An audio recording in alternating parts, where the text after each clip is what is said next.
Morning. Happy Good Friday and welcome. Welcome to the daily live stream. The weirdest thing just happened. At 8:30 a.m. Central Time, I went live. Everything on my YouTube dashboard said I was live. I was streaming. But the weird thing was nobody was watching. I was getting no comments in the chat.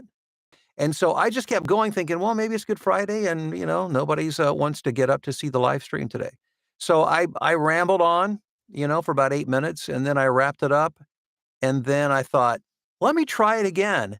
And what I and it, there you are. That has never happened. It's the weirdest thing because if you were to see what I'm doing here, my dashboard says, "Hey, you're live." And nothing. But anyhow, I'm so glad you're here. How are you guys doing? Good morning. Thanks for checking in. And my apologies for having to see me late, but this is an encore performance, at least for me, for the morning live stream. Jeez. What a way to start the weekend, right? Good to see you guys. My name is Bill DeWeese. I'm a professional voiceover talent. I've been doing this for nearly 18 years, recorded over 10,000 paid projects, and I'm a demo producer and a coach. And every weekday morning at about this time, 8:30 Central Time, I do the daily voiceover huddle so we can get together, talk voiceover, tip, trick, strategy. So again, thanks for checking in, and my apologies that you were sitting there waiting while I was talking, thinking that I was talking to you. So bizarre. Okay, today is a Q&A day. So if you've got something on your mind, you've got a question, make sure that you put it up here in the live stream and we'll take a look at it. Um, you know, I've done this long enough to have a pretty high level view of what's going on in voiceover, and I understand the way it works, and it's not that different from any other business. In that most people who get into this struggle.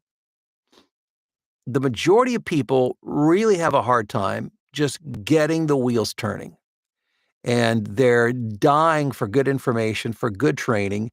But most people, it's just because they kind of bounce around. They go to this person, this person, this person. They hear, and then they start this, and they hear somebody else say, "No, you shouldn't do that." So they jump over here. Then somebody says, "No, you shouldn't do that." "Yeah, you should do this." And then even those who start to get going have a hard time making money. And then once they start making money, have a hard time getting to full time income. That's what my voiceover training is all about. And I just want to let you guys know because the clock is ticking on this. That's what my Spring Fever sale is all about. My Spring Fever voiceover sale. It's a big, big sale, meaning you're going to get my training is going to cover all aspects of voiceover from the audio part of things, audio tech, to performance, to marketing, and stuff in between, all of that at a really, really low price. So if you've been looking to get some good training, if you've been looking for a roadmap, a plan that you can say, okay, Bill, just walk me through this. 1, 2, 3, ABC. That's what this is. But it's only available through the end of this weekend. So go below in the link and check it out. Oh, let's see who's on the live stream and what's going on. Hey, Ty, you're first in this morning in Warsaw. Any advice on signing an NDA on Fiverr? How much should the job be worth before signing one? Well, here's the thing. I don't think of it that way, Ty. I look at it the other way around. So instead of thinking how much should it be worth before I sign an NDA, I just simply think, well, if the job's worth doing, it's worth signing an NDA over. So I don't think it's a matter of, is this one worth it or this one worth it? If it's a job you consider worth doing and you want to do, then it's worth signing an NDA over. That's the way I approach it. Okay. Hey, Chris, thanks for letting me know I'm on this time. Okay. So if I seem a little winded, it's because, again, this is an encore performance. Animus Goddess, good morning to you. Hey, Phil, what's going on in Tokyo? We've got, and forgive me here, I'm giving my eyes a rest from my contact lenses today. So if you see me doing this a lot, I'm not trying to look down my nose at you by any means. I'm simply trying to look down at the end of these progressive lenses so I can read what's on the screen. Man, it's hard. We've got Dacia in Buffalo. James, good morning. John in Rhinebeck, New York. Sirius, Charlotte, Christopher. Good Friday to you in Houston. Marla in Texas. Mike in New Jersey. Ty says, I was refreshing and it wasn't showing you as live. Yeah, it just must have been a glitch in the YouTube ethosphere. I have no I have no idea. Um, Lemuel, good morning to you in Fort Wayne. We've got from North Queensland. Good day to you. Jay in Arkansas, what's up? What would you focus on the most with demo reels? I don't know that it's a matter of focusing on anything the most. I think it's understanding what a demo is and then making sure that you do all parts of it have to be hitting on all cylinders. You want scripts, your performance needs to be stellar, and then the production of it needs to be stellar. So those are the things it's got to be high quality audio, it's got to be high quality performance. Those are the things. So keep it simple, but all of that is very, very important. One not more important than the other. Sandra just got the notice that I went live. Happy Easter. Happy Easter to you too, Sandra. Thank you. Angela in Harmony, North Carolina. Bruce, good morning to you from Brooksville, Florida, listening to your online or divine wisdom. Whoa, divine. Okay, thank you very much for that. That's a lot for me to live up to. No pressure. Okay, here's a question from one of my voiceover blueprint students who was watching me work yesterday. My voiceover blueprint students get to watch me work in the studio as I work on projects. So this is what he's referencing. Wayne says, yesterday on the New Mexico PBS post office ad, you used the favorites fade in, fade out a couple of times, but I couldn't catch the reason. Something about a letter T. Oh, Wayne, this is good. Okay. So yeah, here's the deal.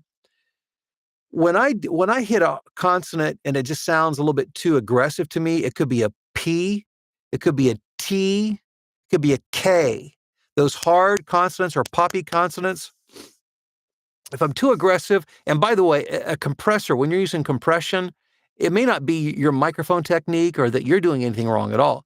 The compressor will cause that to happen. And that's what's happening in my case. And it's very common, but it's the setting I like. But what I don't like is it makes me hit my hard consonants too hard. So if I hit it too hard, what I'll do, like imagine at the beginning of a T, it's a hard start and you could see the sound wave is very bold. Adobe Audition has they have a favorites menu, and it's just a bunch of stuff that you might want to use, like normalize to -3 dB, hard limit, compress, whatever. There's a favorite called fade in, so that if you select the audio, it will fade in that selection of audio. So what I do is I select the beginning of that, in this case, the K, just that sound, the K sound. I select the fade in, I click it, and it fades into the K. So instead of being K, it's more of a K. It's a softer K. And I don't know how I stumbled across that. I just stumbled across it. The idea just came to me one day. I thought, I wonder what would happen. And son of a gun if it didn't work. And I use it all the time. Dale in Atlanta, and again, just the benefit of being in the voiceover blueprint and getting to watch me work day to day. Thanks for the question, Wayne. Dale in Atlanta, Mike, good morning to you. Have a wonderful Easter weekend as well. Should I show off that I can speak in a foreign language or accent on my demo reel? Well, a couple of thoughts on that very quickly. Number one is nowadays it's so easy to find. If somebody wants somebody with a British accent, they're highly unlikely to hire me, who doesn't natively speak that way. So if somebody wants somebody with an accent, it's easy to find a voiceover talent who is legit. Not to meaning that a good voice actor can't sound legit. So not to say you can't get work doing that. It's just a little harder than it used to be because everybody's so easily accessible these days. So if you want to create a demo, it's not a bad idea. I wouldn't make it a priority by any means, but if you have a lot of extra time on your hands and you want to do that, make a demo specifically for accents and make sure they're really, really convincing. That would be my suggestion on that. Hey, Scotty, good Easter weekend to you. Craig in Wichita, video demos on a website, better to have a snippet or have an area on your site with a full ad.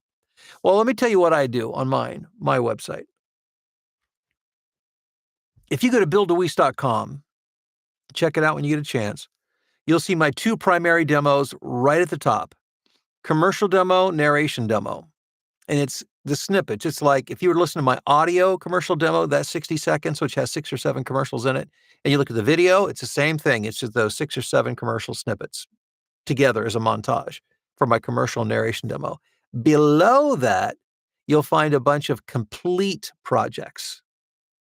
So if the client wants to dig a little deeper, they can listen to, full versions of things that I've done. So my answer is both, but showcase the snippets because you're able to show a broader variety of what you're capable of doing. Hey, Rebecca, happy Friday to you in Michigan. Terry, good morning. Rusty in the UP of Michigan. I'm just kind of laughing to myself as I'm doing this because when I was doing the first take of this, I thought was live, and there was literally nobody on the live stream, and I thought, could it be that on Good Friday, just nobody wants to get up and check in? And now it's like we're packed, so I'll keep that in mind next time I think there's nobody on. It's impossible. It can't happen. Okay, let's see here. YouTube is moving the stream on me. Let's see here. There I am, Rusty in the UP.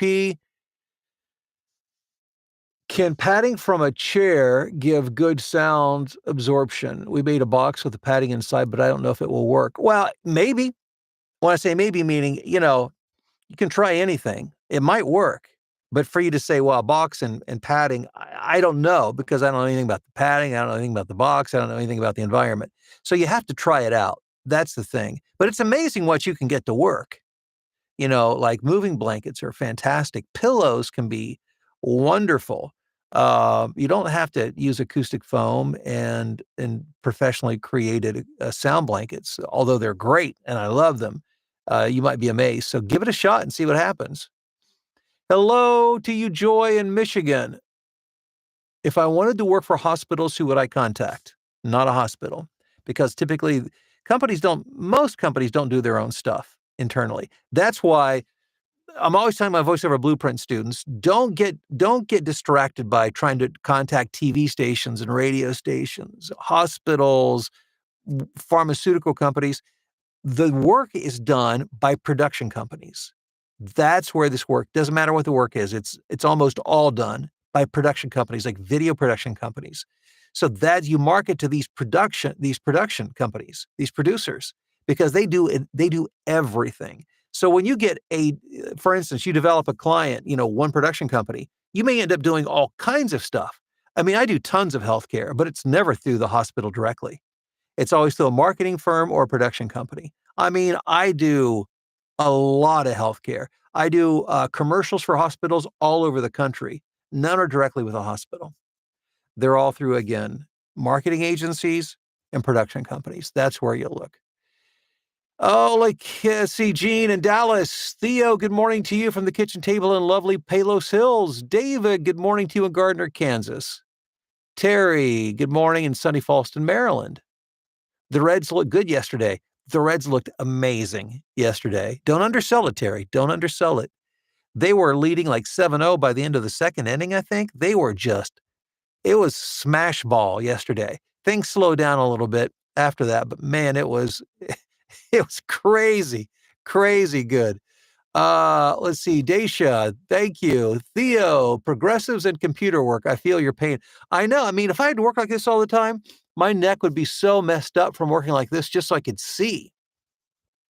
It's funny. Yesterday, I decided to get these glasses. The prescriptions are a bit outdated as well. I've had these for years because I don't like to wear glasses. I like to wear contacts.